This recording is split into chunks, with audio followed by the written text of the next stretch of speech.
Alors en fait, avec tout ce que vous avez dit, je crois que vous avez fait une bonne synthèse, donc je peux dire merci beaucoup et au revoir. Ça va pas à dire, mais je vais quand même parler.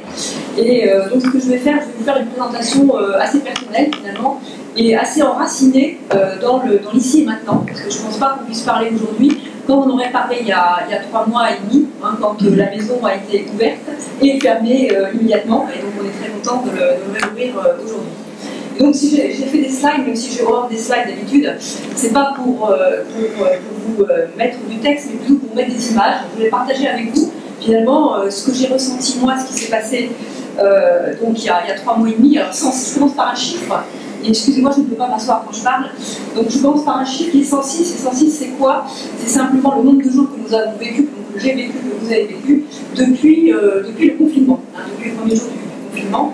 Et vous voyez des images sur l'écran. À gauche, vous devez connaître le tableau de Munch, un Munch, voilà. Donc c'est norvégien, c'est pas norvégien. Et moi, en tout cas, c'est ce que j'ai ressenti hein, ce premier jour du confinement, en moi, hein, mon état intérieur, quand je me suis rendu compte que finalement, ce qui était en train de se passer, c'était pas juste un détail.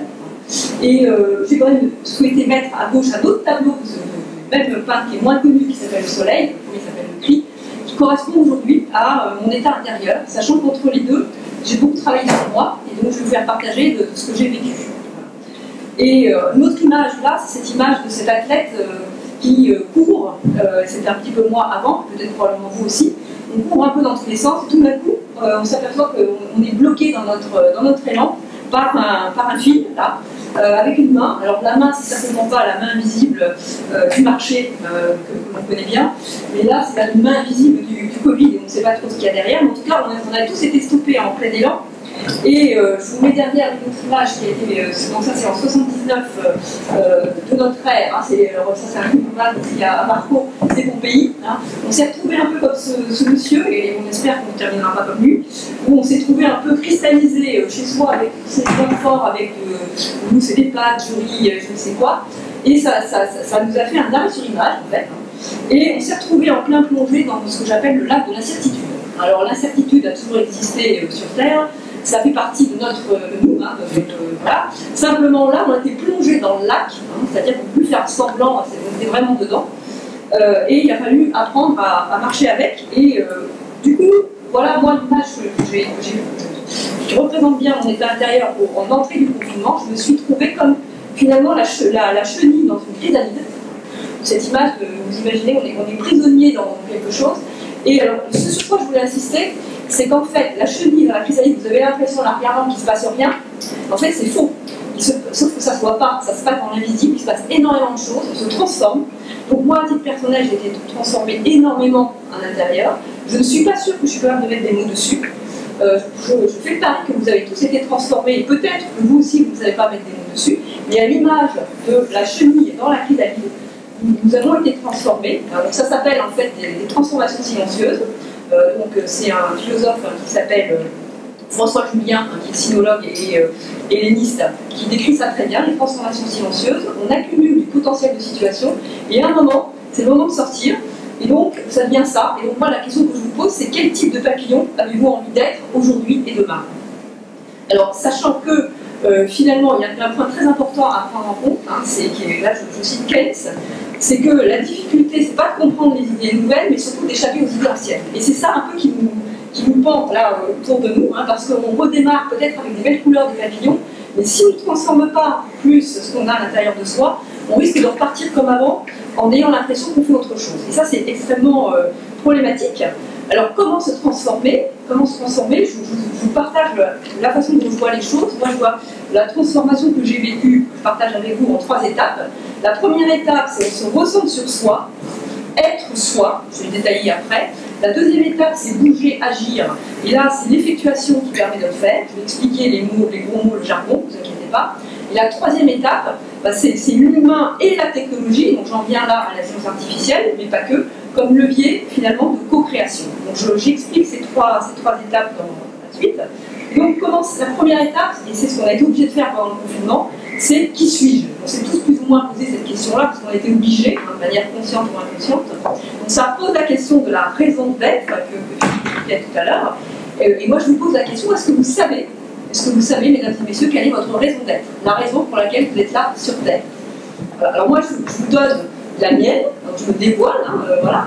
Ma raison d'être, et mon fils l'a déjà dit tout à l'heure, hein, moi c'est créer le déclic pour libérer la profondeur et impulser la transformation. Donc ça c'est ma raison d'être. Alors si je la connais, c'est parce que c'est mon métier aussi. Hein, je suis coach et j'aide les personnes, les organisations à faire émerger les raisons d'être. Et ce que je peux vous dire, c'est qu'une fois qu'on a trouvé sa raison d'être, c'est un peu comme les costumes sur mesure de Marco. Ça vous habille de manière absolument incroyable, il n'y a pas un prix, et en fait, vous pouvez avancer dans la vie, je ne dis pas de manière sereine, mais en fait, vous posez des questions qui sont les bonnes. De toute façon, la vie est un chemin. Alors, la raison d'être, c'est une chose, mais ce n'est pas suffisant, parce que, en fait, ce qu'on constate au-delà de ça, c'est qu'on a des croyances. Et d'ailleurs, Olivier l'a évoqué il y a un instant, les croyances, c'est important, parce que c'est ce qui nous permet d'avancer dans la vie. Hein, ce sont en fait tout un système, c'est la façon dont on voit le monde. Vous naissez à un endroit, dans une famille particulière, dans un environnement social particulier, dans un pays particulier, vous créez des croyances, ça vous permet de décrypter le monde et d'avancer. C'est absolument nécessaire, c'est parfait, il n'y a rien à dire, sauf que quand le monde change, on est avec nos croyances d'hier, et du coup, si on ne fait pas attention, ces croyances deviennent limitantes. Voilà. Donc là, c'est là où il faut travailler sur soi pour pouvoir les identifier, et c'est là où le coaching donc intervient. Donc là, je fais de la pub pour Pocket Confidente, hein, il l'a dit tout à l'heure, hein, son système de coaching, de self-coaching, permet de travailler sur les croyances, de les identifier et d'aller au-delà. Ceci dit, les coachs humains font aussi la même chose. Donc soit vous travaillez avec Olivier, soit vous travaillez avec moi pour identifier vos croyances. Dans les entreprises, ça s'appelle les modèles mentaux, c'est la même chose, hein, c'est bourré de croyances dans les entreprises. Et donc il s'agit de mettre le doigt dessus pour pouvoir s'en libérer, pas de tout, hein, mais de ce qui nous empêche d'avancer. L'étape d'après, en fait, c'est d'agir en mode effectual. Donc l'effectuation, je pense qu'aujourd'hui c'est beaucoup plus connu qu'hier, ça date de 20 ans. C'est le mode de pensée et d'action des entrepreneurs. Donc c'est comment avancer quand on est dans l'incertitude et on ne sait pas où on va. Hein. Normalement, on se donne un objectif, on sait où on va et ensuite on déroule. En mode d'incertitude, c'est impossible de savoir où on va. Donc, du coup, on avance avec les 5 principes donc, de l'effectuation. Hein. Je dis ça à 20 ans, mais c'est bien diffusé aujourd'hui. C'est extrêmement simple. L'intérêt de ce truc-là, c'est qu'un enfant de 12 ans les comprend. Donc c'est ready to use. Hein. Donc 1, on parle de ce qu'on a, et on a tous plein de choses. 2, on agit en perte acceptable. Qu'est-ce qu'on est prêt à perdre pour avancer? 3, on obtient des engagements, c'est-à-dire qu'on parle entre nous et on co-crée ensemble. 4, on tire parti des surprises. Et pour moi, qu'elles soient bonnes ou mauvaises, le Covid est à la fois une bonne et une mauvaise surprise. Et c'est à nous de tirer parti. Et 5, on crée le contexte, sachant que tout ça interagit avec tout ça. 5 principes d'une simplicité enfantine, mais qui ont permis de créer les plus belles entreprises qui soient, et aussi d'avancer dans la vie. Ensuite, le troisième levier, alors je reviens à, une fois qu'on sait qui on est, qu'on connaît sa raison d'être, on sait comment avancer dans l'incertitude, bien après, comment on continue, finalement on revient à nouveau à soi, et on va s'utiliser nous parce que le seul outil qu'on ait, finalement, vous pouvez regarder tout ce que vous voulez, le seul outil qu'on ait, c'est soi.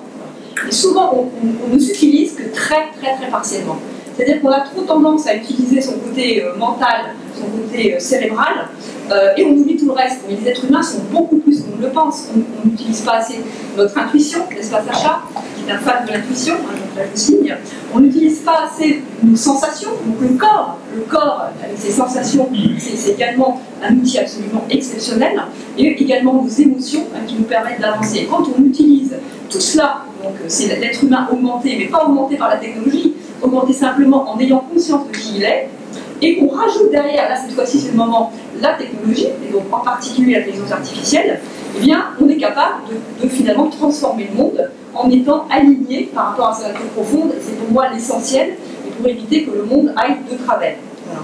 Alors, pour être très concret et revenir sur Terre, je suis effectivement aussi présidente du comité de sélection de l'incubateur PACAEST, on a une réunion ce matin, et donc une voie pour avancer hein, pour les jeunes d'aujourd'hui. On a déjà eu plein d'exemples, on peut aller travailler chez SF, on peut se former auprès de monsieur, on peut se faire coacher également en self-coaching, et on peut aussi créer son entreprise, c'est ça mon message, et en particulier on peut la créer en utilisant l'intelligence artificielle comme moteur à l'intérieur. Donc là je vous ai mis quelques chiffres, pas forcément très lisibles, mais sachez que depuis 2018, on n'a pas fait les statistiques avant, on a accompagné 12 startups dans l'intelligence artificielle et ça augmente plus chaque année. On intervient dans tous les domaines, Dans les startups qu'on incube, donc qui sont sur la Côte d'Azur et aussi sur le Var, en fait, elles développent toutes leur intelligence artificielle, c'est-à-dire que ce n'est pas des choses qu'ils ont reprises d'ailleurs, elles développent par elles-mêmes, et on est dans tous les domaines, ça c'est normal, parce que l'intelligence artificielle est une technologie en fait, qui peut être utilisée dans tous les secteurs, il n'y a pas de problème par rapport à ça. Et alors avec un message, ça c'est un message personnel, si vous avez envie d'entreprendre, vous ne voyez peut-être pas, mais tous les âges sont possibles, hein, la vingtaine, la trentaine, la quarantaine, la cinquantaine et la soixantaine, mais mon message c'est mesdames, l'intelligence artificielle est aussi faite pour vous. Hein, c'est-à-dire que, voilà, c'est pas. Là moi, je suis toujours désolée, hein, parce que moi, j'ai 2 entrepreneuses sur 27. Hein, voilà. Donc, il y a du boulot. Hein, donc, mesdames, n'hésitez pas à entreprendre dans l'intelligence artificielle. Il n'y a pas de raison de laisser ça aux hommes. Alors, juste pour terminer, petit message, attention, hein, je ne veux pas faire un message hyper. Donc, on est dans un monde dual. Donc, tout ce qui est blanc, il y a le noir en face, tout ce qui est en haut, il y a le bas, etc. Donc, l'intelligence artificielle, il y a de l'ombre et il y a de la lumière. Hein, donc, c'est important de le signaler aussi. C'est-à-dire que. Et comment faire la différence? C'est nous, hein, justement, les êtres humains, qui savons faire la différence. Et donc, pour avancer dans la vie, vous avez d'ores et déjà les clés. Je ne vais pas commenter tout ça, mais je voudrais insister sur 2 choses. Donc, déjà, je réinsiste sur l'intuition. Hein, donc, écoutons notre petit voix intérieur. Je réinsiste aussi sur le fait d'habiter pleinement l'instant présent et d'arrêter de se projeter finalement dans des futurs qui n'existeront pas. Et puis, le troisième message, c'est qu'on a trop tendance dans le monde actuel à opposer les choses. On fait soit ça, soit ça. Et moi, ce que je dis comme message, c'est que souvent, vous prenez une chose et son contraire, et vous les mettez ensemble, et là, vous changez de dimension, en fait, et c'est là que les meilleures, finalement, ruptures peuvent se faire. Voilà, je termine là-dessus. Je vous ai mis quelques sources que vous n'avez pas le temps de lire, mais c'est juste pour vous dire que tout ce que je raconte, c'est pas de moi, hein, c'est aussi tous ces gens qui m'inspirent. Et je termine avec cette citation d'Hegel pour dire qu'il y a beaucoup d'arbres qui sont tombés récemment, mais la forêt continue à pousser, et donc je pense que là, on a une belle forêt devant nous qui est capable de transformer les choses. Merci.